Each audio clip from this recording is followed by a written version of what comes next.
빅뱅 때는 무슨 원자까지 만들어졌다. 수소하고 헬륨 원자. 원자 번호 1번하고 2번까지 밖에 못 만들었죠. 왜 2번까지밖에 못 만들었더라? 3번부터는 왜 못 만들었어요? 빅뱅으로? 우주의 온도가 더 무거운 걸 만들기엔 이미 너무 식어버렸죠. 자, 그런데 나중에 우주에 별이 탄생한 거예요. 여러분, 별은 어디서 만들어져요? 우주를 돌아다니는 먼지가스 티끌들이 있어요. 우주를 돌아다니는 이 먼지가스 티끌들이 그 우주 전체적으로 고르게 퍼져 있는 것이 아니라 얘네가 먼지가스 티끌들이 유난히 많이 이렇게 모여있는 부분들이 우주에 있거든. 그래서 이 먼지가스 티끌들이 많이 모여서 멀리서 보면 뿌연 구름처럼 보이는 덩어리, 이런 걸 성운이라 그래요. 그러니까 성운은 그냥 우주에 있는 먼지, 가스, 티끌들이 모여있는 구름덩어리처럼 생긴 물질을 말해요. 근데 이 먼지, 가스, 티끌들도 작고 가볍지만 질량이 없는 건 아니거든요. 먼지도 질량이 있잖아요. 여러분, 질량이 있는 모든 물체는 서로서로 어떻게 해요? 끌어당기죠. 중력으로. 맞습니까? 먼지, 가스, 티끌도 질량이 있으니까 다 중력이 있어요. 지들끼리 막 끌어당기고 있거든. 그럼 얘네들이 모여있는데 지들끼리 막 끌어당겨. 어떻게 될 것 같아? 뭉치기 시작해요. 지들끼리. 자, 먼지, 가스, 티끌들이 막 뭉쳐서 부피가 이렇게 줄어들어. 여러분, 뭔가가 부피가 줄어들면 온도가 어떻게 되는 거야? 올라가는 거예요. 뭔가가 부피가 줄어들면 온도가 올라가는 겁니다. 그죠? 자, 그래서 얘네들이 막 뭉치기 시작하면서 어떻게 되냐면 뜨거워져요. 자, 처음에는 성운이 있었어요. 우주에 먼지가스 티끌들이 모여있는 덩어리. 근데 이 먼지가스 티끌들의 주성분 뭐겠습니까? 먼지가스 티끌의 주성분 수소와 헬륨이에요. 아니, 상식적으로 결국 얘네들도 다 우주에 있는 애들이고 우주에 수소와 헬륨이 제일 많다며요. 그럼 당연히 요 성운 안에도 수소, 헬륨이 제일 많겠지, 확률적으로. 안 그래요? 그래서 주로 수소와 헬륨으로 이루어진 먼지들이에요. 근데 얘네들이 서로서로 땡겨 중력으로 막, 그러니까 점점점 뭉치기 시작합니다. 그래서 성운이 수축하는데, 중력이 커서 수축이 일어나는데, 이런 걸 우리가 뭐라고 부르냐면 중력에 의해서 뭉쳐. 얘네가 중력 수축을 한다, 이렇게 표현해요. 중력 수축을 한다. 근데 뭉치기 시작하면 온도가 어떻게 되냐? 올라간단 말이야. 뭉치면서 애가 뜨거워져요. 뜨거워지면 어떻게 되는지 알아요? 빛이 나기 시작해요. 그래서 뜨거워져갖고 빛이 나는 이 먼지 덩어리를 우리가 뭐라고 부르냐? 원시별이라 그래요. 아직 별은 아니야. 별이 되기 전 단계. 얘네가 더더더더더 뭉쳐가지고 온도가 엄청 높아져야 그때부터 별이라 그러고요. 아직은 뜨겁긴 한데, 그래서 빛이 나긴 한데 별이라고 부를 정도는 아니야. 그걸 원시별이라 그래요. 그럼 별은 결국 어디서 만들어지는 거야? 먼지, 가스, 티끌 덩어리가 뭉쳐서 나중에 별이 된다는 얘기예요. 자, 얘네가 중력, 수축을 하다 보면 점점점 온도와 밀도가 높아지면서 원시별이라는 게 됩니다. 아직 별은 아닌데 뜨거워서 빛을 내는 수준이야. 이렇게 생각하시면 돼요. 그리고 여기서 더더더더 중력, 수축을 해갖고 온도가 어디까지 가야? 자, 원시별의 중심부예요. 가장자리가 아니라 가운데. 중심부 온도가 1000만 켈빈에 도달하는 순간 우리는 그때부터 별이야, 이렇게 얘기하는 거예요. 그냥 뜨거우면 별이 아니고 중심부 온도가 1000만 켈빈 이상이 넘어가기 시작해. 그때부터는 진짜 별이라고 부르고, 이 별의 다른 이름을 우리는 뭐라고 부른다? 주계열성이라고 부릅니다. 중심부 온도가 1000만 켈빈이 되어서 별이라고 부를 수 있는 단계, 이때부터를 주계열성이라 그래요. 여기까지 이해하셨습니까? 오케이. 자, 그래서 우리가 처음에는, 여기 이제 순서를 한번 써보자면, 처음에는 얘네가 성운이었어요. 우주에 있는 먼지 가스 티끌. 물론 주성분은 수소와 헬륨. 근데 얘네들이 점점점 뭉쳐요. 왜 뭉쳐? 중력에 의해서 수축을 해요. 이런 걸 중력 수축. 자, 이 성운이 중력 수축을 시작해요.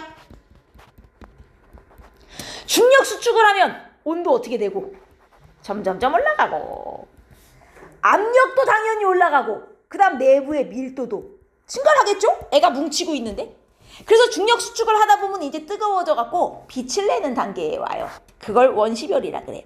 아직 별은 아닌데 뜨거워서 빛을 내는 단계. 여기서 더더더 중력 수축을 해야 돼요. 더더더 중력 수축을 하면 중심부 온도가 어디까지 도달? 중심부 온도가 1000만 켈빈에 도달하는데, 이때부터를 우리가 별이다, 다른 이름으로는 주계열성이다, 이렇게 부르는 거예요. 여기까지 이해했어요? 그러면 왜 하필이면 1000만 켈빈일까요? 이 1000만 켈빈이 뭐가 중요하길래 왜 하필이면 이만큼 온도가 돼야만 별이라고 부르는가? 자, 1000만 켈빈이 되면 얘가 뭘 하기 시작하냐면, 여러분 지금 이렇게 만들어진 이 별 내부에 어떤 원소가 제일 많아요? 수소죠. 당연히 수소죠. 우주에 수소가 제일 많은데 우주에 있는 물질을 뭉쳐서 별을 만들었으면 당연히 별에도 수소가 제일 많죠. 상식적으로 안 그래요? 자, 그런데 중심부 온도가 1000만 켈빈이 되면 어떤 일이 일어나냐면 이 수소가 지들끼리 뭉쳐서 반응을 하기 시작해요. 자, 요 밑에 보시면 여기 보세요. 수소 원자핵. 여러분, 별은 무슨 상태예요? 내가 상태를 물어보면 답이 뭐로 나와야 될까요? 얼씨구, 무슨 상태냐고 물어보면 답이 뭘로 나와야 돼? 고체냐, 액체냐, 기체냐로 나오는 거예요. 근데 별은 무슨 상태냐 라고 물어보면 고체, 액체, 기체, 그 다음 상태가 있어요. 플라즈마라고 합니다. 고액기, 그 다음이 플라즈마예요. 플라즈마가 뭐냐면 원자핵과 전자가 분리돼갖고 따로 돌아다니고 있는 상태를 말하는 거예요. 별은 너무 뜨거워서 기체보다 한 단계 다음, 아예 원자핵과 전자가 이렇게 나눠져 있는 상태거든. 그래서 그 별 안에는 수소가 제일 많다라고 얘기하지만 엄밀히 말하면 수소가 원자로 들어있는 게 아니라 원자핵으로 이렇게 들어있어요. 전자는 이제 따로 떨어져 나갔고 너무 뜨거워가지고. 그래서 4개의 수소 원자핵 보여요? 수소 원자핵 4개를 뭉쳐서, 자, 뭐를 만들었네? 어머, 헬륨 원자핵이 됐어. 수소 원자핵은 양성자죠. 양성자만 4개가 있었거든? 근데 얘네가 뭉치면요, 하나의 헬륨 원자핵으로, 걔는 양성자, 나머지 2개가 중성자로 바뀌면서 헬륨 원자핵으로 변하는 반응이 일어나요. 여러분, 우리가 중학교 때까지는 화학 반응을 할 때 원자의 종류는 변한다, 안 변한다? 원자는 없어지거나 새로 생겨나지 않는다고 배우지 않았어요? 그죠? 한 원자가 다른 원자로 바뀔 수 있어요? 없죠? 별 내부에선 이게 돼요. 별 내부에선 수소 4개가 뭉쳐서 헬륨으로 변하는 반응이 가능합니다. 이 반응이 온도가 얼마 이상 돼야 가능해? 1000만 켈빈 이상이 돼야 가능한 거예요. 그래서 별이 중심부 온도가 1000만 켈빈이 딱 되면 이 안에 있는 수소들이 막 뭉쳐가지고 헬륨으로 변하기 시작해요.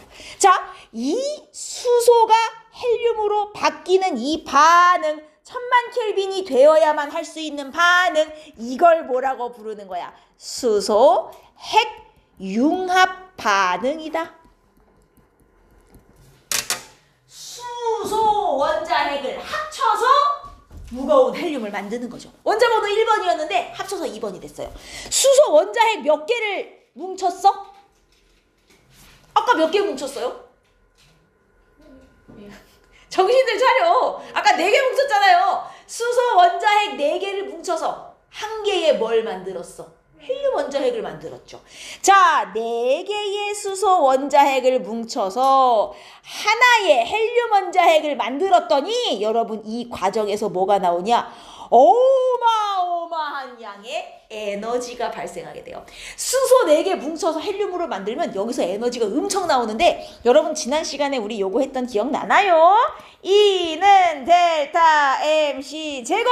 여러분, E가 뭐였어? 에너지. 아주 죽는다 죽어. 왜 이렇게 상태가 안 좋아? E는 mc제곱, E가 에너지, 델타 M이 질량, C는 빛의 속도, 광속이었죠? 질량은 에너지로, 에너지는 질량으로 왔다리 갔다리가 돼. 근데 여러분, 수소 4개가 헬륨 하나로 바뀌잖아요. 이게 수소 원자핵 1개가 양성자죠. 수소 원자핵 1개랑 헬륨 원자핵 1개를 비교해보면 당연히 헬륨이 무겁지만 수소 원자핵 4개하고 헬륨 원자핵 1개를 비교해보면 오히려 수소 원자핵 4개가 헬륨 원자핵 1개보다 무거워요. 4개 합쳐놓으면 수소가 무겁거든요. 자, 그러면 수소 4개를 뭉쳐서 헬륨을 만들었더니 질량이 어떻게 됐다? 줄었네? 자, 이렇게 질량이 줄어드는 걸 우리는 뭐라고 한다? 이 반응에서 질량이 줄었어. 이런 걸 뭐라 그러냐면 이 반응에서는 질량 결손이 일어나, 이렇게 표현하는 거예요. 질량 결손이 일어나. 그리고 이 결손된 질량이 뭐가 되어 나온 거게? 에너지가 되어 나온 거예요. 어머, 그러면 우리 역시 중학교 때 화학 반응이 일어나기 전후에는 질량이 보존된다고 배웠는데 지금 이 반응에서 질량 보존 됐어, 안 됐어? 안 됐어요. 수소 원자핵 4개가 합쳐지면서 헬륨 원자핵 1개로 바뀌면서 질량이 줄어버려. 질량 보존도 성립을 안 하고 반응이 일어나면서 원자의 종류도 막 바뀌고 우리가 아는 일반적인 반응이랑 다르죠. 이런 게 핵반응입니다. 핵반응 중에서도 핵융합 반응. 어쨌든 질량이 줄어요. 요 줄어든 질량이 에너지로 바뀌어서 나오는 거야. 여러분, 태양이 수명이 몇 년인지 알아요? 태양이 100억 살까지 살 수 있어요. 근데 지금 나이가 50억 살, 딱 절반 살았거든요. 앞으로 50억 살 더 살 거예요. 그러면 이 100억 년 사는 동안 태양이 얼마나 많은 에너지를 방출하는지 생각해봐요. 빛과 열을 무지하게 방출해서 지구로 보내주고 있잖아요. 엄청 뜨겁잖아요. 100억 년 동안 이 에너지가 대체 어디서 나오는 거게? 태양의 안에 들어가면 태양도 핵이 있어요. 지구에도 핵이 있듯이 태양도 속 안에 핵이 있거든. 태양의 핵에서 이 수소 원자핵 4개 뭉쳐져가지고 헬륨 원자핵으로 바뀌는 이 수소 핵융합 반응이 지금도 미친 듯이 일어나고 있다니까. 자, 요 수소 핵융합 반응을 해서 질량이 조금 줄어요. 4개 뭉치면서 하나로 바뀌면서 질량이 줄어. 그 질량이 뭐로 바뀌어서 나오고 있는 거야? 에너지로 바뀌어서 나오고 있는 거야. 근데 질량은 아주 조금 줄어들지만 이게 에너지로 바뀔 땐 빛의 속도의 제곱이 곱해지니까 에너지는 겁나게 많이 나온다. 저 반응하면 질량은 진짜 쬐끔 줄어. 아니, 수소 원자핵이나 헬륨 원자핵이나 질량이 되면 얼마나 되겠어. 줄어드는 건 진짜 쬐끔이에요. 근데 이게 에너지로 바뀌어서 나올 땐 무지하게 많이 나온다는 거야. 그러니까 태양이 그 에너지로 100억 년 동안 빛과 열을 낼 수가 있는 거지. 이해됐습니까? 이게 수소핵융합 반응이에요. 그래서 왜 하필이면 온도가 1000만 켈빈이 될 때부터, 하필이면 왜 1000만 켈빈이냐? 이때부터 뭘 할 수 있어갖고 수소 핵융합 반응을 할 수 있어갖고. 그래서 수소 핵융합 반응이라는 걸 할 수 있는 애를 별이라고 부르고, 그 전까지는 수소 핵융합 반응이 안 돼서 별이라고 불러주질 않는 거예요. 알겠습니까? 그리고 요 수소 핵융합 반응을 하는 단계, 주계열성 단계의 특징이 또 몇 가지가 있는데요. 요 주계열성 단계는 일단 수소 핵융합 할 수 있는 단계라는 거 알겠고, 그 다음 이 주계열성은 별의 일생 중에서 가장 긴 단계예요. 별도 일생이 있어요. 태어나서 나중에 죽어요. 그러면 별이 태어나서 성운에서 원시별이 돼서 주계열성이 돼서 뭐가 되고 나중에 이제 죽잖아요. 이 모든 단계 중에 주계열성이 가장 길어요. 주계열성 단계가. 그래서 별의 일생 중에 주계열성이 90% 이상을 차지하거든. 그러니까 하늘에 있는 별 중에서 90% 이상은 지금 주계열성 단계에 머물러 있는 별이라는 거죠. 태양도 현재 주계열 단계에 머물러 있는 별이고요. 여튼 이 단계가 제일 길고요.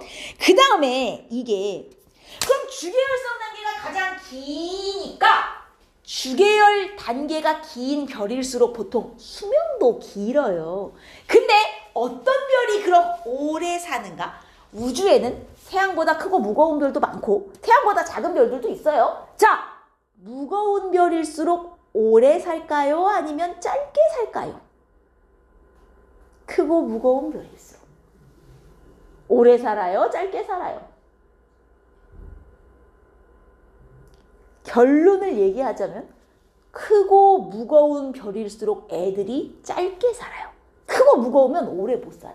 근데 왜 그러냐면, 아니 이상하지. 별이 크면 수소도 많을 거고, 그죠? 수소가 많으면 그만큼 수소핵융합도 많이 할 텐데 수소핵융합을 많이 하면 그만큼 오래 살아야 되는 거 아닙니까? 자, 별이 크면 수소가 많은 게 맞아요. 수소핵융합도 많이 하는 것도 맞아요. 맞는데 얘네가 수소핵융합을 너무 많이 하니까 온도가 미친 듯이 올라가요. 왜냐면 수소핵융합 하면 에너지가 나오잖아요. 그래서 무거운 별일수록 보통 애들이 온도가 높아요. 뜨거워요. 그러면 뜨거우면 이 핵융합 반응 속도가 겁나게 빨라져. 알죠? 온도가 높을수록 보통 반응을 잘해요. 그래갖고 무거운 별일수록 온도가 높으니까 핵융합 속도가 빨라서 많은 양의 핵융합을 한 방에 빡! 하고 짧고 굵게 살고 죽는 거죠. 에너지를 한 방에 빡! 방출하고 그냥 죽는 거예요. 많은 양의 수소를 한 방에 핵융합 반응 장 시키고 그냥 죽어버리는 거예요. 반면에 온도가 낮은 좀 애들이 작고 가벼운 별들은 핵융합 속도가 느려. 그러니까 수소의 양은 적어도 천천히 핵융합 반응을 하니까 애들이 오래 산단 말이야. 이해됐습니까? 그래서 질량이 큰 별일수록 요 주계열성 단계의 길이가 짧다. 주계열 길이가 짧다. 이걸 다른 말로 하면 질량이 큰 별일수록 수명이 짧다. 랑 같은 말이에요. 질량이 큰 별은 빨리 죽는다. 라는 얘기죠. 짧고 굵게 빵! 에너지 되고 끝나는 거예요. 여기까지 이해했습니까? 자, 그 다음 또 하나. 여기 잘 보시면 우리 성운부터 원시별을 거쳐서 주계열성에 도달하기 전까지 얘네들은 뭘 하고 있었어요? 중력수축. 자, 그러면 얘네들은 지금 크기가 어떻게 되는 중이냐면 작아지고 있어요. 수축 중이었어요. 근데 주계열에 딱 도달을 했단 말이죠. 여러분, 주계열성 단계에 도달을 하면 어떤 일이 일어나냐면 원래는 중력 때문에 점점점 쪼그라들던 애들이 우리 태양을 예로 한번 들어보면요. 태양을 내가 반뚝 잘라가지고 안을 들여다본다고 치면 태양이 이렇게 생겼어요. 아이고 씨. 제일 겉에 기체로 둘러싸인 층이 하나 있고 그 다음 요 가운데 핵이 있어요. 핵. 여기는 이제 텅 비어있는 층이 하나 있거든요. 우리는 태양을 보면 요 태양의 겉에 바깥 부분만 이렇게 표면만 보는 거고요. 자르면 안에 핵이 있어요.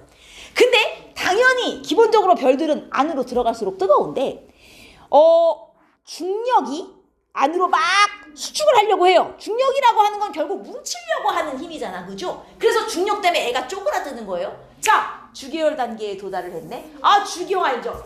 주계열성 단계에 도달했다는 건 중심부 온도가 1000만 켈빈이 됐다는 거죠. 그럼 수소 핵융합도 여기서만 하는 거예요. 아직 요 바깥쪽은 1000만 켈빈이 안 된 거예요. 1000만 켈빈 되는 데서만 수소 핵융합. 즉 별의 수소 핵융합 반응은 어디서만 해?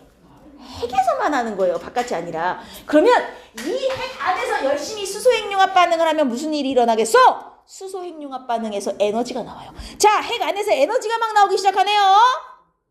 중력으로 수축하려는 힘과 안에서 밀어내는 힘이 생겨요. 자, 두 힘의 크기가 어떻게 되냐? 주계열성이 되면 똑같아져요. 그럼 중력에 의해서 수축을 하고 싶은데 안에서 막 밀기 시작해. 별이 수축을 해, 안 해? 안 해요. 그래서 주계열성 단계에 도달하는 순간부터 별의 크기는 일정하게 유지되기 시작해요. 주계열성 단계일 땐 별의 크기가 일정하게 유지됩니다. 왜 유지되냐고 물어보면 뭐라고 대답할 거야? 중력과 안에서 미는 힘이 똑같아지기 때문에 더 이상 수축을 안 한다. 그래서 태양은 지금 쪼그라들어? 안 쪼그라들어? 안 쪼그라들어요. 지금 주계열성 단계이기 때문에 중력 수축을 안 하고 있습니다. 멈췄어요. 그래서 주계열성 단계는 여기에 하나 추가하겠습니다. 밑에 주계열 단계의 특징. 왜 이렇게 필기할 데가 없어. 크기가 일정하게 유지된다는 특징이 있어요. 왜 유지되냐고 물으면 중력과 자, 안에서 밀어내는 힘을 내부 압력 혹은 내부 기체압이라 그래요. 내부 압력 혹은 내부 기체압. 기체의 압력이란 뜻이에요. 이게 평형을 이룬다 이렇게 표현해요. 중력과 안에서 미는 힘이 똑같아. 그래서 애가 이제 안 쪼그라들어. 이런 걸 어려운 말로 중력과 내부 압력이 평형을 이루었다. 그래서 주계열 단계부터는 크기가 안 줄어든다. 됐습니까? 이게 주계열의 특징이에요. 자, 우리가 별이라고 부르는 특징, 여기 주계열성 단계를 말하는 겁니다. 밑줄 칠게요. 중심부 온도가 1000만 켈빈이 돼야만 별이라고 진짜로 부를 수 있어요. 이렇게 되면 이제 4개의 수소 원자핵이 융합하여 1개의 헬륨 원자핵을 생성하는 반응, 이게 수소핵 융합 반응이죠. 그래서 에너지를 막 안에서 내기 시작하게 돼요. 그리고 이 수소핵 융합 반응을 할 때는 여기 식이 있네요. 질량이 감소를 합니다. 우리가 이걸 질량 결손, 질량 결손.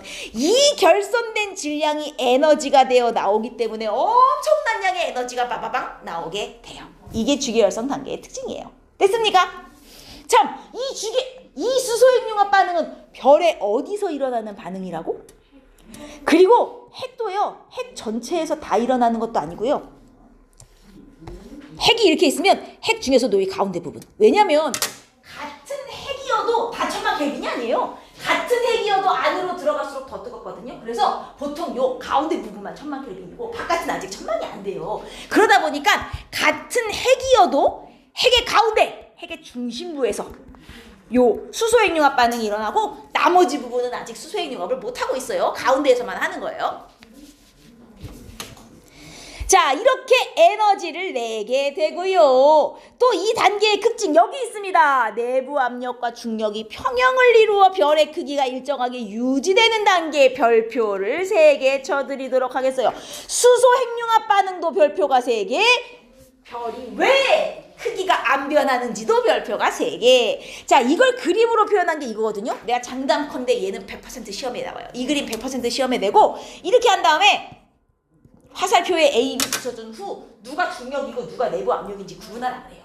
그러면 안으로 쪼그라들려는 힘이 중력이겠죠. 밖으로 밀어내려고 하는 힘이 내부 압력이 되는 거예요. 오케이, 요 구분할 수 있어야 됩니다. 중요한 그림이에요. 어쨌든 얘는 이제 크기가 일정하게 유지가 되고, 자, 그러다가 주계열성 단계는 여러분 이거 보세요. 여기에서 열심히 수소핵 융합 반응을 해갖고 수소가 헬륨으로 바뀌는 단계, 이게 주계열성 단계잖아요.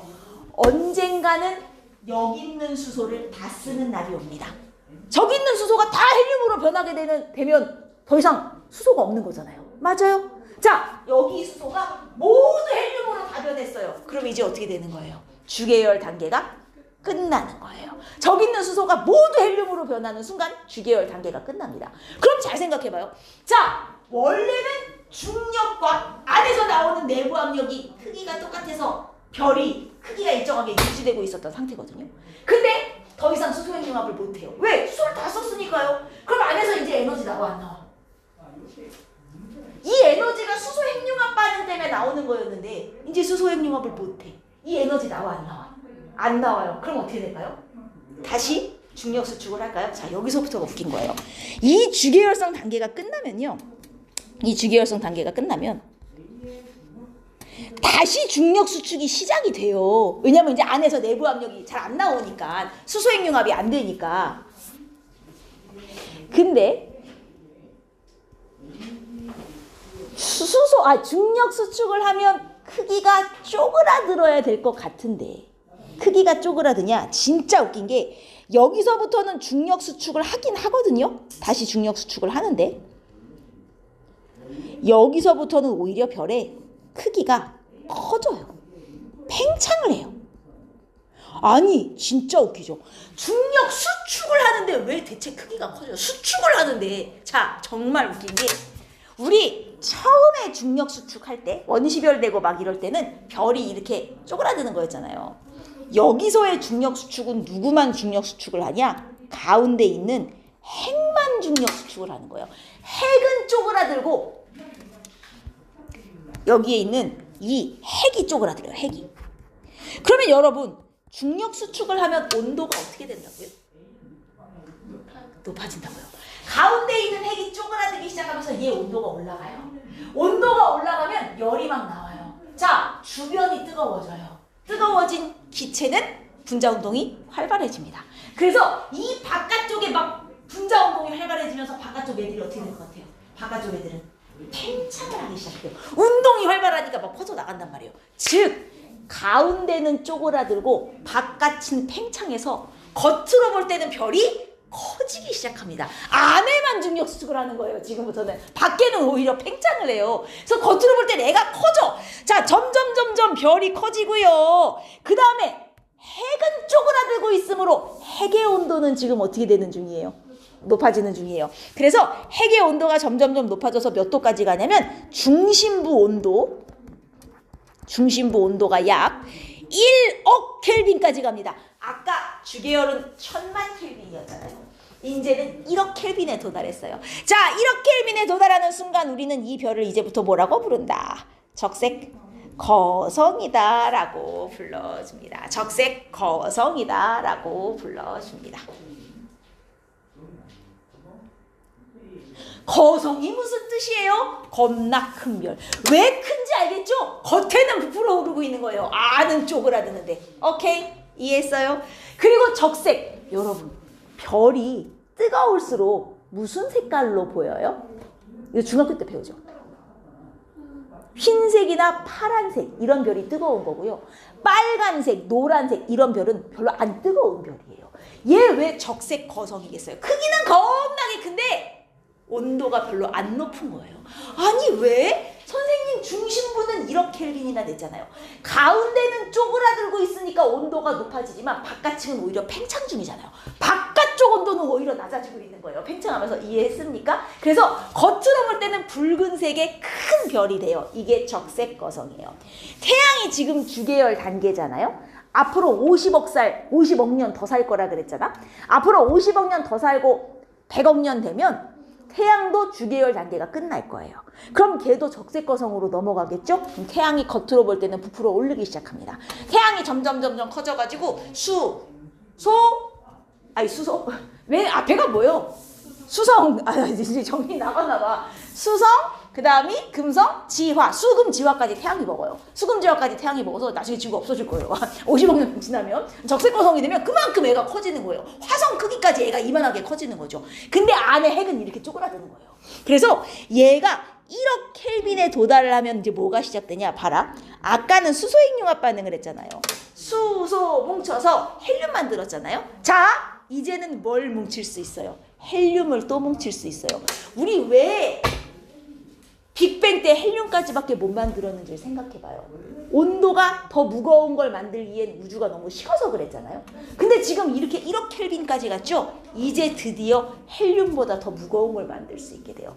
자, 3개의 헬륨 원자핵을 뭉쳐서 하나의 탄소 원자핵을 생성하게 돼요. 물론 이 과정에서도 에너지가 나와요. 에너지가 나온다는 건 이때도 뭐가? 질량이 어떻게 된다? 줄어든다. 이 반응에서도 질량 결손이 있어요. 여기뿐만이 아니라 모든 핵융합 반응은 다 질량이 결손돼요. 그래서 결손된 질량에서 전부 에너지가 나오는 거예요. 그러면 헬륨 뭉쳐서 탄소 만드는 이 반응의 이름은 뭐겠어요? 무슨 핵융합 반응? 헬륨 핵융합 반응이 되는 거예요.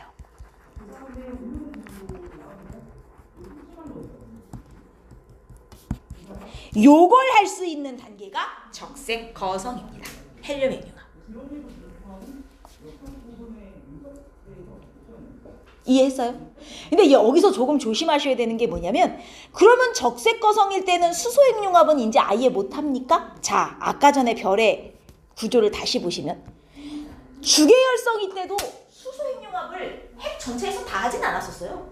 핵 중에서도 여기 가운데서만 했죠. 여기만 1000만 켈빈이 되거든요, 보통. 그러면 여기 있는 수소를 다 쓰면 주계열성이 끝난단 말이죠.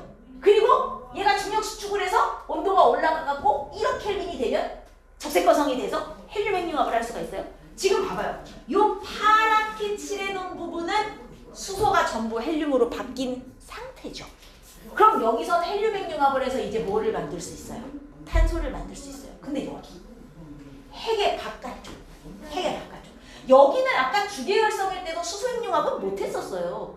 근데 적색거성에 도달하면 여기는 헬륨 핵융합이 시작되고 요 핵의 바깥쪽은 이제 1000만 켈빈이 돼요. 이제 여기서 수소 핵융합이 시작되는 거예요. 뭔 말인지 알겠어요? 같은 핵인데 핵의 안쪽은 이제 헬륨 핵융합이 막 되고 핵의 바깥쪽은 이제 수소 핵융합을 시작하는 거예요. 그래서 핵이 이렇게 양파 껍질처럼 겹겹이가 돼요. 안으로 들어갈수록 더 무거운 원소를 만드는 반응이 진행되기 시작합니다. 이해하셨어요? 그리고 핵이 아닌 이 바깥쪽은 여기는 아직 여기는 핵융합을 못하는 거고요. 핵 안에서만 하는 거예요. 어찌됐든. 오케이. 자, 그래서 요 안에 있는 헬륨이 여기도 다 쓰는 날이 와요. 이 안에 있는 헬륨이 모두 탄소로 변하는 순간이 옵니다. 그럼 이제 무슨 단계도 끝나요? 그럼 이제 적색거성도 끝나는 거예요. 적색거성 단계가 끝나면요. 여기서부터는 이제 두 갈래로 갈라져요. 자, 질량이 한 태양 정도 된다. 질량이 태양 정도 된다. 그러면 중심부에 헬륨까지 다 써서 탄소를 만들고 나면 자, 또 탄소를 이용해서 더 무거운 걸 만드나요? 태양 정도 되는 애는 그게 안 돼요. 태양은 별 중에서 그렇게 큰 별은 아니거든요, 사실. 그래서 태양 정도의 질량을 가진 애는 탄소를 이용해서 더 무거운 걸 만들 수는 없어요. 왜냐면 온도가 그렇게까지는 못 올라가요, 걔는. 그래서 질량이 태양 정도 되는 애는 적색거성 단계가 끝나면 이제 핵융합 반응은 더 이상 못하게 돼요. 탄소로 끝나는 거예요. 그럼 어떤 일이 일어나냐? 자, 중심부의 핵은 핵융합 반응이 끝났으니까 다시 중력 수축을 시작해서 더 쪼그라들고요. 바깥층의 기체는 더더더더더 퍼져나가서 멀리서 보면 뿌연 기체 덩어리처럼 보이는 애가 돼요. 요 기체 덩어리처럼 보이는 이 단계를 우리가 뭐라고 부르냐? 행성상성운이라고 부릅니다. 행성상성운. 별의 중심부는 더 쪼그라들고 바깥층은 퍼져나가서 뿌연 구름처럼 보이는 상태. 행성상 성운이라는 게 되고 나중에 이 바깥층은 더더더더 퍼져나가서 나중에 우주 전체로 그냥 퍼져나가서 사라질 거예요. 그래서 우주를 떠돌아다니다가 새로운 별이나 행성을 만드는 재료가 되고 하겠죠. 그리고 중심부에 있는 핵은 더더더더 쪼그라들어가지고 아주 조만한 알갱이가 되어 끝나요. 우리는 그것을 백색외성이라고 불러요. 외는 무슨 뜻이냐? 대빵 조그맣다. 핵은 점점 쪼그라들어서 작은 알맹이가 돼서 끝나요. 그게 백색외성. 바깥층은 이제 점점 퍼져나가서 우주로 날아가서 사라질 거예요. 됐습니까? 태양은 여기까지 오면 일색이 끝나는 거예요. 그럼 여러분, 태양이 만들 수 있는 가장 무거운 원소는 뭐예요? 태양이 만들 수 있는 가장 무거운 원소. 탄소가 끝인 거예요. 탄소보다 더 무거운 건 못 만들어요. 온도가 그렇게까지 안 돼요. 근데 질량이 태양보다 되게 무거운 애들이 있어요. 자, 질량이 태양보다 무겁다. 그러면 더더더더 중심부의 온도가 올라가서 중심부 온도가 얼마까지 갈 수 있냐면 5억에서 8억 켈빈까지 가요. 아까 적색거성은 1억 켈빈 정도였잖아요. 5억에서 8억 켈빈까지 가면 이제는 탄소 핵융합 반응이라는 거에서 탄소보다 더 무거운 걸 만들 수 있어요. 우리는 이 단계를 초거성 단계라고 합니다. 크기는 적색거성보다 더 커져요. 더더더더더 커져가지고 이제 탄소보다 더 무거운 애들을 만들 수 있어요. 산소, 네온, 마그네슘, 규소 등등등등을 만들 수 있습니다. 주기율표에 탄소 다음에 있는 애들. 자, 그러다가 언젠가는 초거성 단계도 끝나요. 초거성 단계가 끝나는 게 언제냐면 얘가 탄소보다 무거운 원소를 만들잖아요. 탄소보다 무거운 원소, 산소, 네온, 마그네슘 등등등등 만들다가 최종 만들 수 있는 원소가 누구냐면 자, 핵융합 반응의 끝판왕은 철입니다. 점점 무거운 걸 만들어서 누구까지? 철까지 만들면 끝판왕까지 만든 거예요. 이해했습니까? 죽지 마! 왜 그러냐 정말! 자, 핵융합 반응을 통해 만들 수 있는 가장 무거운 원소는 누구다? 철이다. 얘까지 만들면 끝판왕까지 만든 거다. 그러면 철이 원자번호 26번이에요. 아니 원자번호 27, 28, 29도 있는데 그럼 걔네들은 어떻게 만들었어요? 자, 이게 철보다 무거운 애들은 이제 핵융합으로는 안 돼요. 왜냐면 왜 하필이면 철까지밖에 못 만드냐? 철이 원자핵이 진짜 안정적이거든요. 매우 안정하기 때문에 철보다 더 무거운 걸 만들려면 온도가 엄청나게 올라가야 되는데 핵융합 반응으로는 거기까지는 못해요. 그래서 핵융합 반응으로 만들 수 있는 끝판왕은 철이고요. 이제는 철까지 만들었으면 핵융합이 안 되잖아요. 다시 얘가 중력 수축, 지금 핵만 수축하는 거예요. 중력 수축을 하다 보면 이 내부 압력을 이기지 못하고 이제 어떤 일이 일어나냐. 별이 빵 터져요. 폭발합니다. 초고성의 다음 단계, 별이 폭발하는 거예요. 초신성이라 그래요. 초신성 폭발이 일어나요. 요 초신성 폭발을 할 때 온도와 압력이 엄청나게 올라갈 수 있어요. 그래서 초신성 폭발할 때 그 온도와 압력으로 드디어 철보다 무거운 애들을 만들 수 있게 돼요. 예를 들자면 금, 납, 우라늄 얘네들 등등등이 철보다 무겁거든요. 철까지는 핵융합으로 만들 수 있고요. 철보다 무거운 애는 핵융합으로 못 만들어요. 별이 폭발을 해야 그 다음부터 만들어져요. 그게 초신성 폭발이에요. 초신성 폭발부터는 별이라고 안 해요. 이건 터지는 거기 때문에 그냥 별이 아니라 폭발입니다. 폭발. 그래서 별에서 만들 수 있는 가장 무거운 원소는 누구다? 라고 얘기하는 거예요. 철이라고 얘기하는 거예요. 별이 만들 수 있는 건 철이 끝이고 그 다음부터는 별이 터져야 만들어질 수 있는 거예요. 이해됐어요? 자, 초신성 터졌어요. 그러면 이제 철보다 무거운 원소가 막 만들어지면서 별이 폭발한 거잖아요. 그동안 만들어놨던 원소들이 빵 터지면서 우주로 빠바바바바바 막 나가요. 그래서 우주 사방으로 퍼져나가서 돌아다니다가 또 새로운 별이나 행성을 만드는 재료가 되고요. 그리고 나면 폭발하고 나면 이제 뭐가 남냐? 자, 이것도 이제 좀 갈려요. 이게 질량이, 요건 학교마다 조금 다르니까 가르쳐 주시는 대로 외워요. 질량이 태양의 한 10배 정도 된다?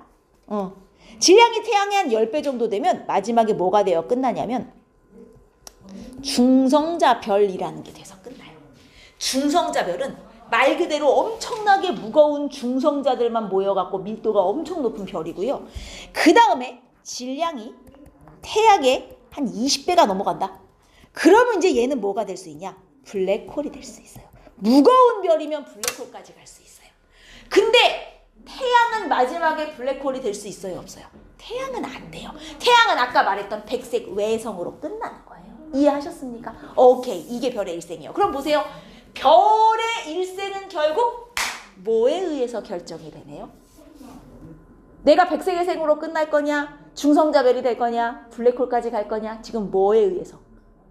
질량이 얼마나 되냐에 의해서 결정됐죠. 별의 질량에 따라 일생이 결정된다. 여기까지 이해했습니까? 아주 좋아요. 요 내용을 길게 설명하는 게 여기에요. 별의 진화는 질량에 따라 다르게 나타난다. 무거운 별일수록 블랙홀이 될 가능성이 높아. 그리고 더 무거운 별일수록 원소도 더 무거운 것까지 만들 수 있다. 태양은 탄소까지밖에 못 만든다.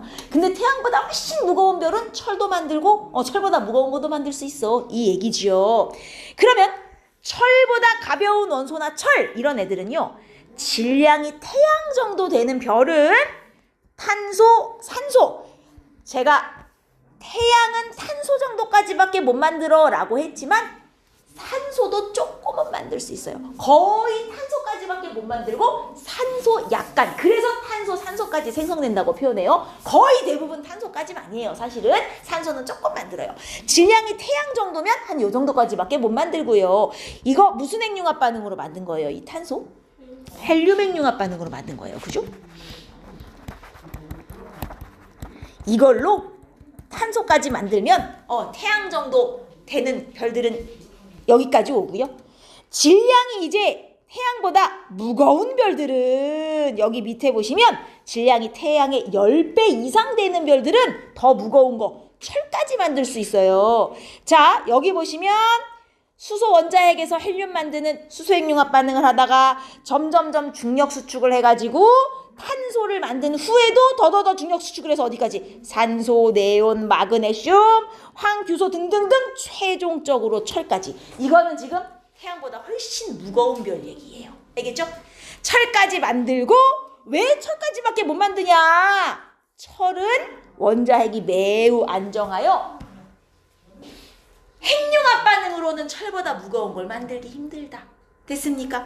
그러면 철까지 생성되면 이제 핵융합 반응 못하고요. 그 다음에 무슨 일이 일어나? 초신성이 폭발해야 철보다 무거운 원소가 만들어질 수 있어요.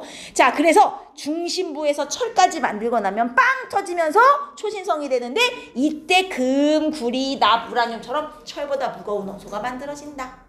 오케이. 그리고 터지고 나면 중성자별이 되든가 아니면 더 무거우면 블랙홀까지 가든가. 이 얘기가 어디 있냐면 여기 45페이지 오른쪽에 조그만한 글씨 이것까지 나와요. 보입니까? 질량이 태양 정도인 별은 적색거성에서 더 이상 핵융합을 못하고 행성상 성운을 거쳐 백색 외성 조그만한 별로 끝나고요. 질량이 태양보다 훨씬 무거우면 초거성까지 갔다가 여기서 철까지 만들고 빵 터져서 철보다 무거운 거 만들고 중성자별이 되거나 더 무거우면 블랙홀이 되거나. 보이시죠? 질량에 따라서 이렇게 달라져요 라는 얘기가 쓰여져 있네요. 그러면 여러분 애초에 별이 어디서 만들어졌냐? 성운이 뭉쳐서 먼지가스 티끌들이 뭉쳐서 별이 만들어진 거잖아요. 별이 더 잘 만들어질 조건, 어떤 조건이어야 먼지가스 티끌이 더 잘 뭉쳐질까요? 온도가 높아야 될까요? 자, 이 내용이 44페이지 맨 위에 보시면 다시 처음으로 돌아가는 거예요. 별의 탄생. 밀도는 높은 곳. 당연히 먼지가스 티끌이 많이 모여있는 곳에서 뭉칠 가능성이 높겠죠? 그리고 온도는 낮은 곳일수록 좋아요. 밀도는 높고 온도는 낮아야 별이 되기가 좋아. 아니 이상하죠? 어차피 나중에 별이 되고 나면 온도가 높아질 건데 처음부터 온도가 높으면 더 별 되기 쉬운 거 아닙니까? 자, 처음에 별이 되려면 이 먼지가스 티끌들이 뭉쳐야 되잖아요. 근데 이게 처음부터 온도가 높아버리면 얘네들이 분자 운동이 어떨까? 겁나 활발하죠? 뭉쳐져 안 뭉쳐져? 안 뭉쳐져요. 처음부터 온도가 높아버리면 애초에 뭉쳐지질 않아요. 그래서 처음에는 온도가 낮아서 잘 뭉쳐졌다가 뭉치면서 온도가 높아져야 되는 거지 처음부터 높으면 안 되는 겁니다. 밀도는 높고 온도는 낮은 곳이 별 되기가 좋은 곳이다. 이렇게 생각하시면 돼요. 46페이지에 사진 보여요. 사진. 이게 저게요. 질량이 태양 정도 되는 별은 적색거성이 됐다가 나중에 바깥층은 다 퍼져나가고 가운데만 남아서 백색 외성으로 끝나잖아요. 그 바깥층이 퍼져나갈 때 뿌연 구름처럼 보이는데 그게 행성상 성운. 얘가 이제 행성상 성운이에요. 요 가운데에는 안 보이지만 핵이 쪼그라들고 있어요. 나중에 이거 다 퍼져나가고 나면 핵만 남아서 백색 외성이 되는 거거든요. 근데 이거는 별이 터진 거예요. 초신성 폭발. 두 개 그림이 다르죠. 쟤는 그냥 바깥층이 퍼져나가서 사라지는 거. 얘는 빵하고 터진 거. 둘 중에 누가 훨씬 무거운 별이냐? 이거 훨씬 무거운 별이죠. 초신성 폭발까지 간 애가 훨씬 무거운 별이죠. 그래서 얘는 폭발해가지고 안에 있는 원소들이 막 밖으로 빠져나가고 이제 중성자별이나 블랙홀까지 갈 거예요. 가끔 이 두 개의 사진을 이렇게 주고 비교하는 문제들도 있어요. 누가 더 무거운 별이 별의 최후인가? 뭐 이런 거 구분하실 수 있으면 되고요. 47페이지로 가시면 우리 지금 배우는 순서가 이래요. 처음에는 우주 탄생, 그 다음은 우주에서 별 만들어지는 과정 지금 했죠? 별도 우주에 얼마나 많니? 근데 우리한테 제일 중요한 별이 누구야? 태양 아니겠어요? 그래서 별 중에서도 이제 태양계는 어떻게 만들어졌냐? 그 순서로 오는 거예요. 근데 생각해보면 태양도 별 아니니? 그죠? 태양도 별이니까 우리 아까 전에 배웠던 성운이 수축하여 원시별 됐다가 뭐 주계열성 됐다가 태양도 이 과정 똑같아요. 태양도 별이기 때문에 이 과정을 거쳐서 갈 건데 태양은 아직 주계열성 단계까지밖에 못 온 거고요. 그리고 태양 말고 태양 주변을 같이 돌고 있는 수금지와 목토천에 우리 이런 애들까지 다 합쳐서 태양계라고 부르거든요. 태양 혼자 뿅 태어나고 수금지와 목토천에 따로따로 태어난 게 아니란 얘기야. 태양계는요 동시에 만들어졌어요. 어떻게 동시에 만들어졌냐? 태양도 별이니까는 성운이 수축해서 태양이 된 거예요. 원래 이 태양계가 있던 자리에 아주 먼 옛날에는 성운이 큰 게 있었어요. 근데 이 성운이 어느 날 중력 수축을 시작해갖고 태양이 된 거거든요. 그러면 가만히 있던 성운이 갑자기 왜 중력 수축을 했냐? 성운이 멀쩡하게 있었는데 갑자기 무슨 일로 중력 수축을 시작했냐? 이 근처에서 초신성 폭발이 하나 있었다 그래요. 요 태양계 성운 근처에서 초신성이 빵 터지면서 그 충격으로 얘가 갑자기 추축을 시작해갖고 태양이 됐다고 얘기합니다. 과학자들 말로는.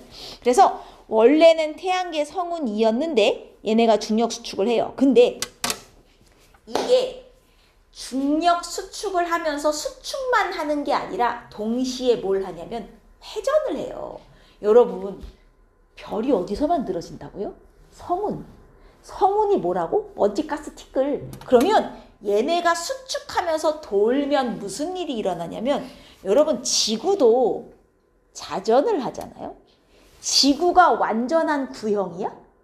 그거 아닌 거 알죠? 그럼 지구는 약간 어느 쪽이 더 튀어나왔어요? 가로예요? 세로예요? 어디가 더 튀어나왔죠? 얘? 가로예요? 세로예요? 몰라요? 지구가 어떻게 생겼는지 몰라요? 어느 쪽이 좀 더 튀어나왔어?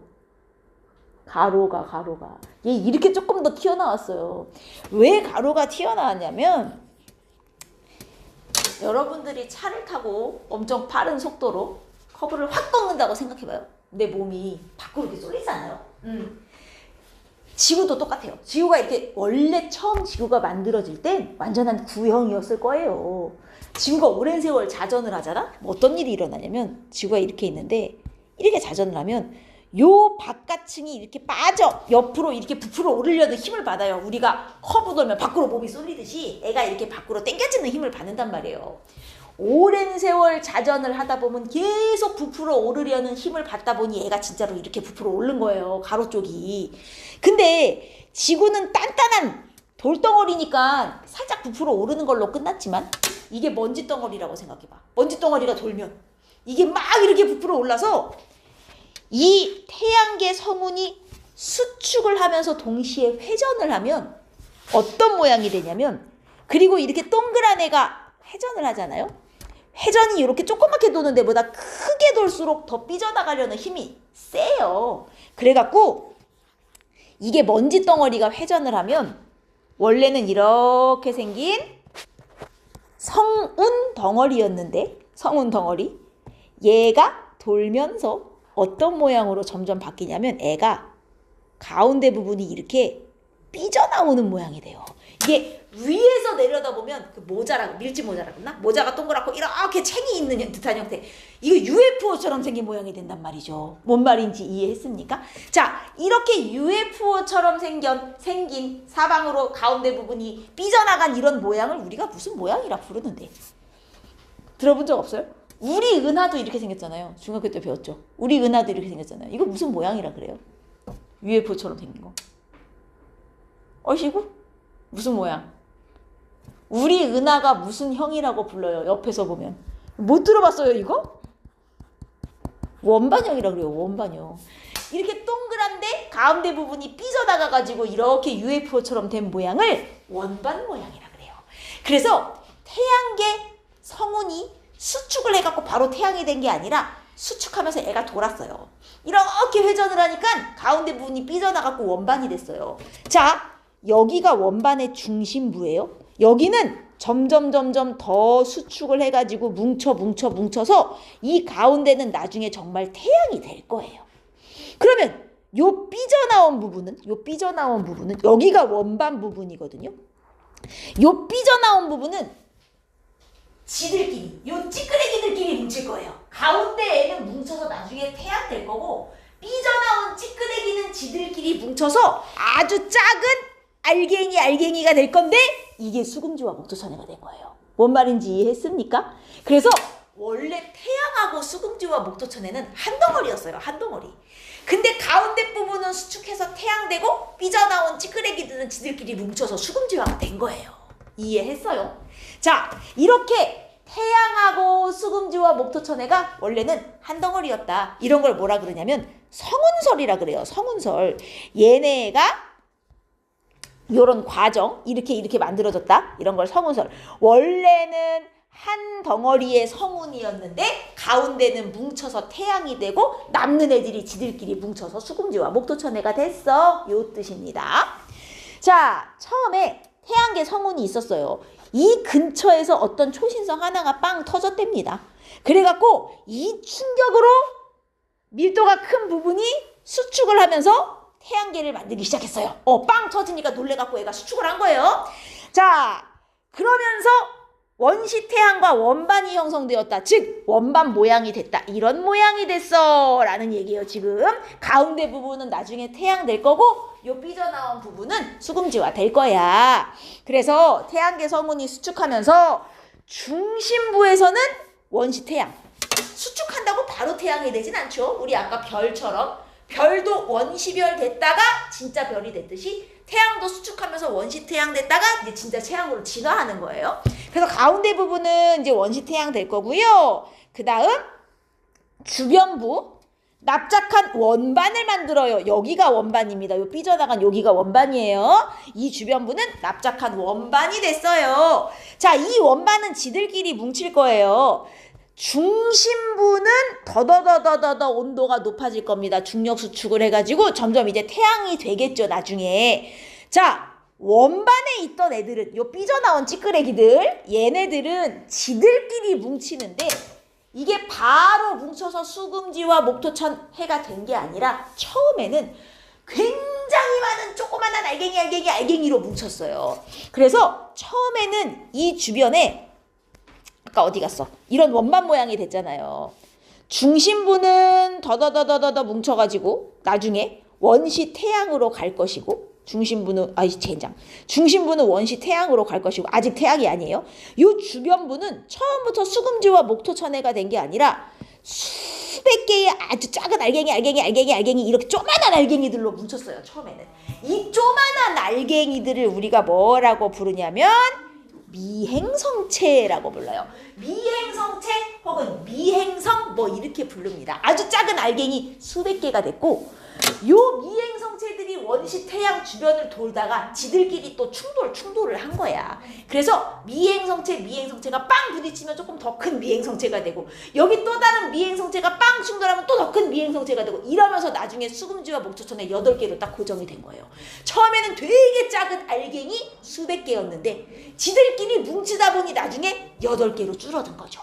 오케이? 그게 수금지와 목토천해가 됐어요.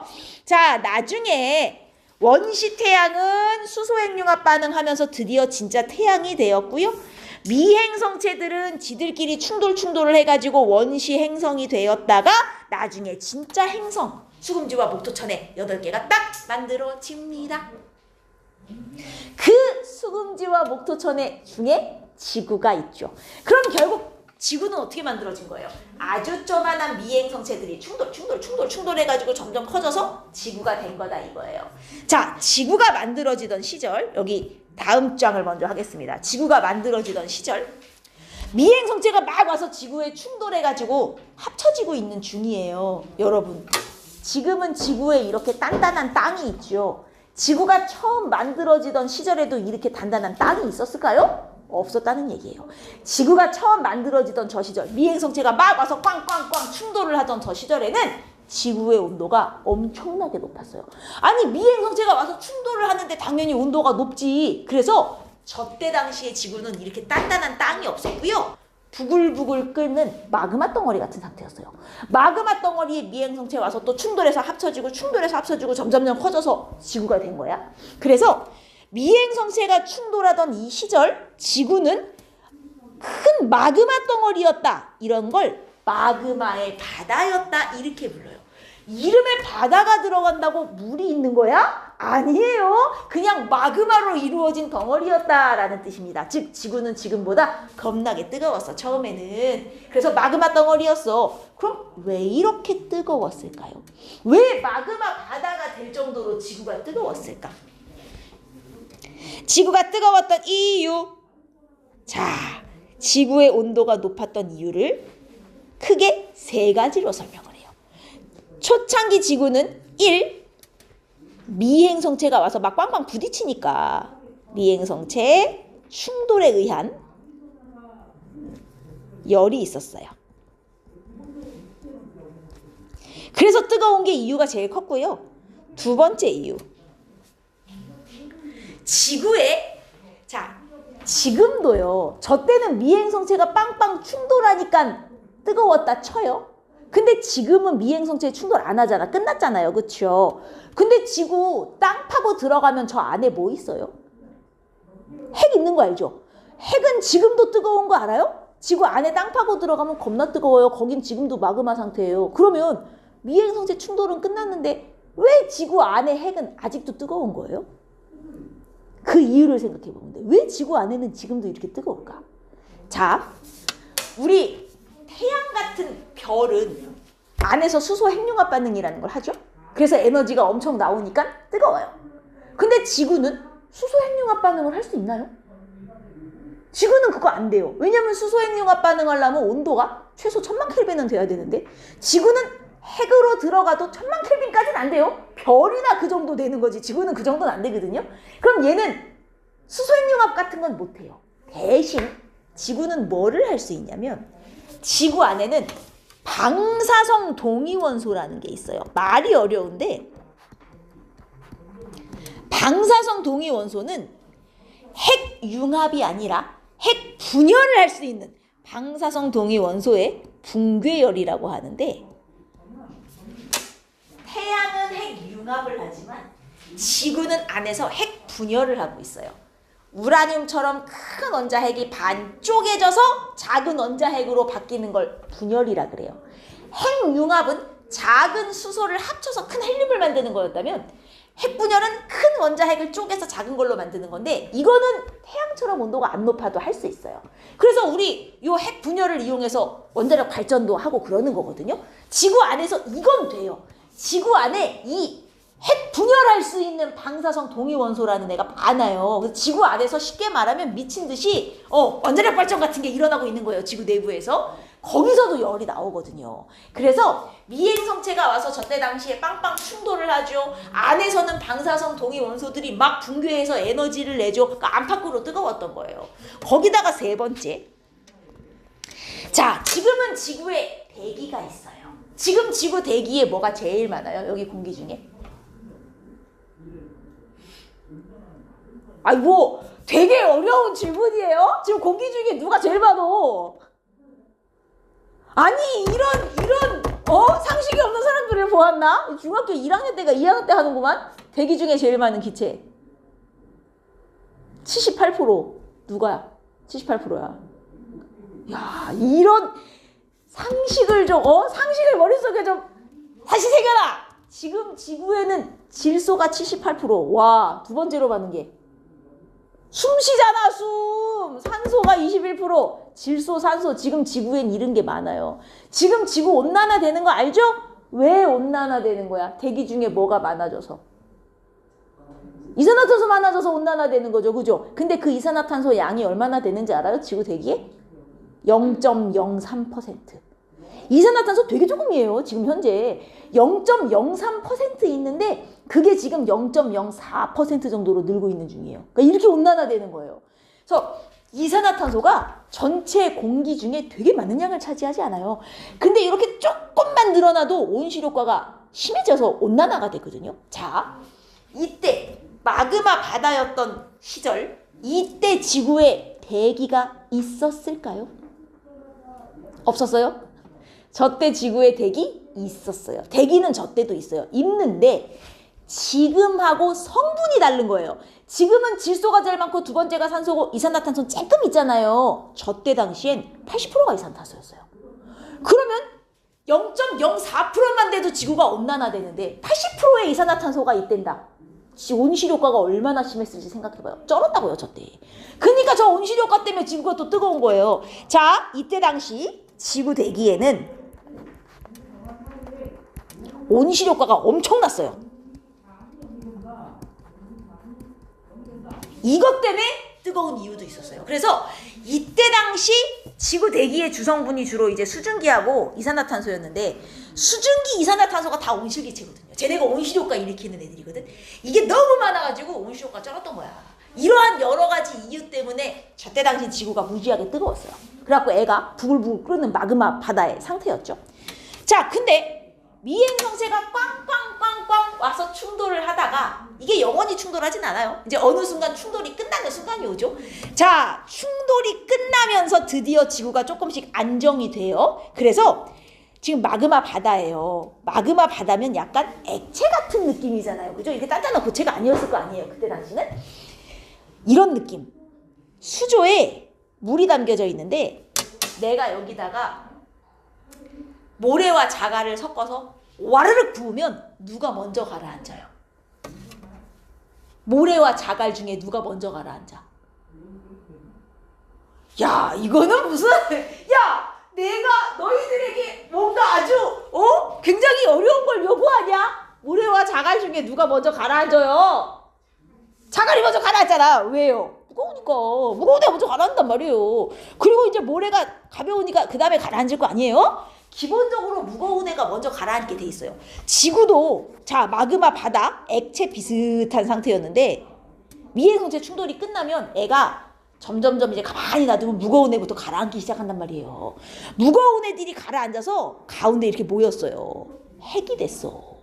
가벼운 애는 바깥층에 남았어요. 멘틀이 됐어요. 오케이? 이게 미행성체가 충돌을 할 때는 이런 느낌이야. 가라앉을만 하면 미행성체가 빵 부딪혀서 한번 섞어놓고 또 가라앉을만 하면 빵 부딪혀서 한번 섞어놓고 이러니까 이게 가라앉을 새가 없었다? 근데 충돌이 끝났잖아요? 이제 가만히 있으니까 애가 무거운 애가 가라앉는 거예요. 그래서 가운데 놈은 무거운 핵이 됐어요. 바깥층은 가벼운 애가 남아서 멘틀이 됐단 말이에요. 핵과 멘틀이 분리됐네요.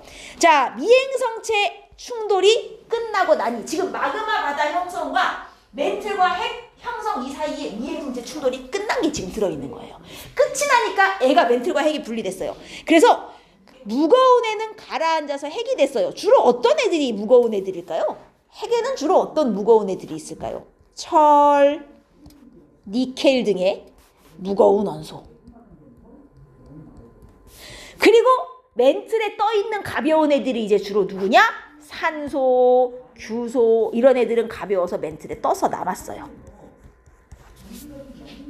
결국 멘틀과 핵이 나눠진 건 무슨 차이? 무게 차이. 조금 더 유식하게 말하면 밀도 차이 이렇게 표현합니다. 밀도 차이에 의해서 핵과 멘틀이 분리됐다. 미행성체 충돌이 끝나니까 이제 가라앉았어. 그리고 지구는 이제 점점 온도가 어떻게 되고 있겠어요? 식어가고 있어요. 이제 충돌 끝났으니까 점점 식어가요. 자, 그래서 식어가다가 멘틀의 가장 바깥쪽은 많이 식어서 딱딱하게 굳어졌어요. 그게 뭐가 됐어요? 지각이 됐어요. 멘틀의 제일 바깥쪽은 딱딱한 껍데기로 굳어졌는데 이게 지각이에요. 그러니까 멘틀에서 결국 지각이 만들어진 거기 때문에 멘틀하고 지각은 성분이 비슷해요. 근데 핵은 무거운 애만 모여서 가라앉을 거기 때문에 성분이 좀 다르고. 알겠죠? 그리고 이제 원시 지각, 그래서 단단한 지각 생겼고 그 다음이 바다예요. 식어서 겉부분이 딱딱하게 굳어갖고 땅이 되고 더더더더 식으면서 공기 중에 수증기가 뭐로 바뀌어서 비로 바뀌어서 엄청 내렸거든요. 이 비가 모여서 바다가 돼요. 원시 지각 생기고 원시 바다 생기고 아주 긴 시간이 흐르면 이 바다에서 최초의 뭐가 나와. 나중에 이제 생명체도 여기서 나와요. 생명체가 바다에서 처음 나온 거 알죠? 원시 바다에서. 몰라요? 바다에서 나왔어요. 육지에서 나온 게 아니고 원시 바다에서 최초의 생명체가 아주 나중에 나올 거예요. 이게 지구가 만들어진 과정이에요. 뭐 어렵습니까? 되게 쉽죠? 요거 하시면 돼요. 그래서 이게 무슨 어느 정도 문제로 나오냐면 이런 거 그림 줘놓고 뒤죽박죽 섞어 놓은 다음 순서대로 나열하시오. 이런 거 할 수 있으면 되고요. 그래서 처음에 미행성체가 빵빵빵 충돌을 해서 지구가 무지하게 뜨거웠습니다. 부글부글 끓는 마그마 덩어리였는데 미행성체 충돌이 자 여기서 여기로 넘어갈 때 이제 미행성체 충돌이 끝난 거죠. 미행성체 충돌 끝. 치 나면서 멘틀과 핵이 이렇게 분리가 되기 시작한 거예요. 그 중에서도 규소와 산소처럼 가벼운 애들은 멘틀 됐고 철과 니켈처럼 무거운 애들은 가라앉아서 핵이 되었습니다. 핵을 형성 요 정도까지 구분하면 돼요. 누가 뜨고 가라앉았냐. 그래서 밀도 차이 때문에 이렇게 되었고 지구의 대기도 이때 있었는데 이제 이때는 수증기와 이산화탄소 같은 게 많았고요. 나중에 바깥 부분이 단단해지면서 지각도 되고 비가 오면서 바다도 생기고 아주 먼 훗날에는 바다에서 생명체도 나왔다. 뭐 이런 얘기. 여기에 대해서는 나중에 뒤에 가서 자세하게 할 거예요. 요 정도만 하시면 되고요.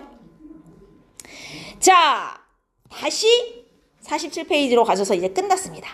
우리 아까 수금지와 목토천에 만들어졌을 때를 생각해봐요. 여러분 지구형 행성, 목성형 이건 알죠? 인간적으로 중학교 때 수금지와 목토천해 중에 누가 지구형이에요? 수금지화. 그 다음 목성형이 목토천해죠. 그럼 목성형과 지구형을 나누는 기준은? 왜 수금지화 따로 목토천해 따로 이렇게 잘라요? 둘이 차이가 뭐예요? 몰라요? 야 모르냐고요. 진짜 몰라요? 너무하잖아. 수금지화와 목토천해의 가장 큰 차이점. 조금만 더 가보자. 밀도 차이 맞는데 수금지화는 단단한 땅이 있고 목토천에는 땅 없잖아요. 걔 가스덩어리인 거 알죠? 이게 제일 큰 차이예요.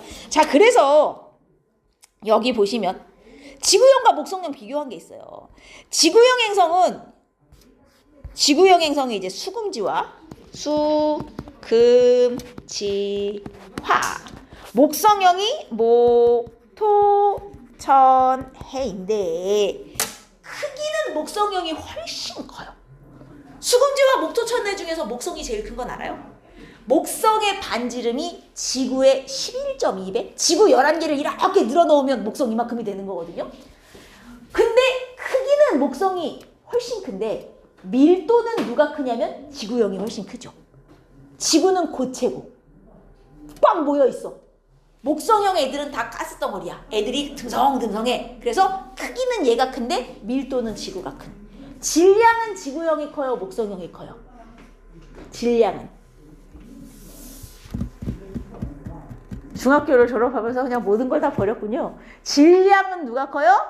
목성형이 커요. 이게 이런 느낌이에요. 지구형은 돌덩어리야. 근데 요만한 돌이야. 목성형은 솜덩어리야. 근데 이만한 솜이야. 솜이 겁나 크면 돌보다 무거울 수도 있잖아요. 무슨 말인지 알죠? 얘가 밀도는 작지만 너무 크니까 질량은 오히려 목성형이 무거워요. 그리고 표면. 지구형은 단단한 돌인데 목성형은 기체라서 목성형 행성은 가서 이렇게 우주선 쏴도 착륙 못하는 거 알죠? 걔네는 기체라 착륙할 데가 없어요. 그리고 지구형은 골이 없고 목성형은 제일 유명한 고리는 토성고리지만 사실 목성형은 다 골이 있습니다. 근데 토성이 제일 잘 보이는 거고요. 나머지 애들도 골이 다 있어요. 목성형 행성은. 그리고 위성도 그래요. 자, 수금지화에 수성. 위성 있나요? 수성 위성. 없어요. 금성 위성 있나요? 없어요. 지구 위성 있습니까? 지구 위성. 달 하나 있잖아요. 달 하나. 화성 위성 있나요?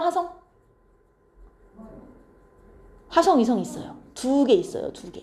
그러니까 없거나 있어도 한두 개예요. 지구형은. 근데 목성은 일단 기본 수십 개예요. 목성형 행성들은 기본 위성이 한 수십 개 됩니다. 그러니까 훨씬 많아요. 근데 웃기죠?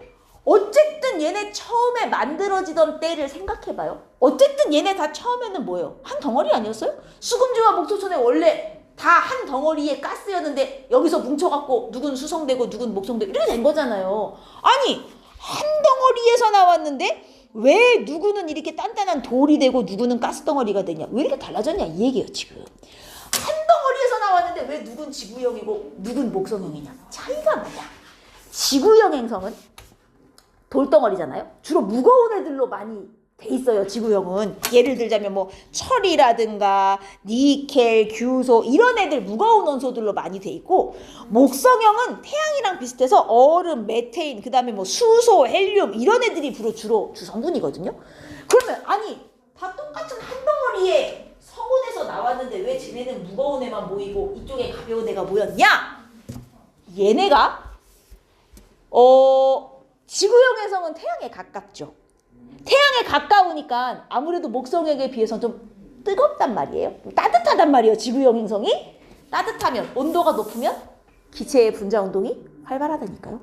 수소나 헬륨처럼 가벼운 애들은 지구형 행성에 아니 우주에 제일 많은 게 수소 헬륨인데 상식적으로 성화물질이 뭉쳐서 수금지화가 되는데 수소가 없었겠어요? 다 우주에서 만들어진 우주에 있는 물질로 만든 건데 우주에 수소가 제일 많은데 지구에 수소가 없었겠니? 초창기에는 지구형 행성에도 수소 헬륨이 많았어요. 처음에는 당연히. 근데 지구형 행성은 태양이랑 가까우니까 따뜻하잖아요. 얘네가 분자운동이 활발한 거라. 수소 헬륨이 원자번호 1번, 2번 제일 가벼운 애들인 거 알죠? 얘네는 분자운동이 활발하면 쉽게 도망을 갈 수 있어요. 지구형 행성이 애들이 조그맣잖아요. 그러다 보니까 중력이 약해요. 얘네가 질량이 작아서. 그래갖고 수소 헬륨처럼 가벼운 애들이 분자운동이 활발하면 못 잡아. 중력이 좀 세야 쟤네를 잡는데 얘는 중력이 약한 데다가 분자운동은 활발하지. 처음엔 원래 많았던 수소 헬륨이 다 도망간 거예요. 우주로. 그래서 지구형 행성엔 가벼운 애들은 전부 분자운동이 활발해갖고 우주로 도망을 가고 도망 못 갈 만한 무거운 애들만 남은 거예요. 그래서 돌덩이만 남은 거예요, 지금. 지구형은. 근데 목성형은 지구형에 비해 되게 크죠. 거기다가 태양에서 멀죠. 중력 세지, 온도는 낮지, 분자운동 활발해 못해? 못해. 분자운동도 활발하지 않은데 중력은 세서 붙잡혀 있어. 도망을 못 간 거야. 지구형 행성은 온도가 높고 중력이 약하니까 가벼운 놈들이 도망갔고 목성형 행성은 온도가 낮으니까 도망을 못 갔어. 그래서 지금도 가벼운 애들로 이루어진 가스덩어리야. 이 얘기를 하는 거예요. 이해했습니까? 똑같은 데서 만들어졌는데 왜 이렇게 다르냐? 지구형 행성은 태양과 가까워서 따뜻해. 그래갖고 가벼운 애들은 날아갔어요. 그리고 녹는 점이나 끓는 점이 높아서 고체 같은 애들로 남는 무거운 애들만 지금 남았다. 이 얘기를 하는 거예요. 녹는 점이 높은 무거운 물질들이 남아 이렇게 보시면 되고 목성형 행성은 태양에서 멀고 온도가 낮아요. 그래서 녹는 점이 낮다는 게 기체가 되기 쉬운 이 뜻이에요. 기체가 되기 쉬운 가벼운 물질들도 도망을 못 갔어. 그래서 지금 가벼운 애들이 모여서 목성형이 됐어. 됐습니까? 오케이, 여기까지 기억하시면 돼요.